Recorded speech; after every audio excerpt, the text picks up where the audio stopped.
ভাই রে ভাই, আজকে পাকুয়া হাটে কাপড় কিনতে গিয়ে শুধু এদিকে ওদিকে খুঁজেই বেড়াচ্ছি, তবু আর ভালো একটা কাপড়ের দোকান খুঁজে পাচ্ছি না। মলেও আমরা গেছিলাম, সেখানে কি সমস্যা হলো আমি তোমাদের না হয় ভিডিওতেই বলছি।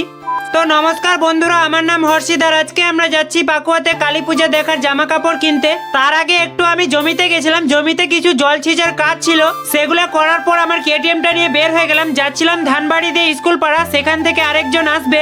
এটা আমার ছোটবেলার প্রাইমারি স্কুল, এখান থেকে আমি অনেক কিছু শিখেছি এবং এখানে আমার অনেক কিছু স্মৃতি জড়িয়ে আছে যেগুলো আমার এখনো মনে পড়ে। সেগুলোই একটুখানি ভাবছিলাম। আর যে আরেকজন আসবে সে এখনো বাড়িতে নাকি রেডি হচ্ছে। তারপরে 20 থেকে 25 মিনিট অপেক্ষা করার পরে এই যে মহারাজ যখন আসছে, তারপরে আমরা কেনপুকুরের কাছাকাছি এসে এখানে সাইকেল রেখে হেঁটে হেঁটেই যাচ্ছিলাম। তখনই একটা বিলাই আমাদের রাস্তা কেটে নেয়, আমরা তো দেখতে পেয়ে দাঁড়িয়ে গেলাম। তারপরে একটা বাইক পার হয়ে গেল, তারপরে আমরা এগিয়ে গেলাম সিধা ব্যাংকে। সেখানে একটু টাকা তোলার ব্যাপার ছিল। আমার তো স্কলারশিপের টাকাটা ঢুকেছিল কিন্তু মহাদেবের ঢুকেনি, তাই একটুখানি মন খারাপের ব্যাপারটা ছিল। তারপরে আমরা চলে আসলাম স্ট্যান্ডে এসে দেখলাম এখনই বাসটা আসলো, তাই উঠে গেলাম আর গিয়ে নামলাম একেবারে পাকুয়াতে। আর গিয়ে সিধাই হাঁটতে চলছিলাম, যেহেতু শপিং মলটা পিছনে ছিল। তো আমরা আবার নালাগোলা স্ট্যান্ড থেকে ঘুরে আসলাম। মলে ভিডিও করার পারমিশন নেইনি, তবুও ঘুরতে ঘুরতে 2-4টা ক্লিপ নিয়েই নিলাম, নিতে হতো আমাকে পারমিশন। তারপরে আমরা চলে আসলাম টাইল রুমে, যেখানে আমরা পছন্দ মতন কাপড় পরে দেখতে পারি। মলে আসলে কি এটাই ফায়দা, নিজের পছন্দ মতন কাপড় পরে দেখে সবভাবেই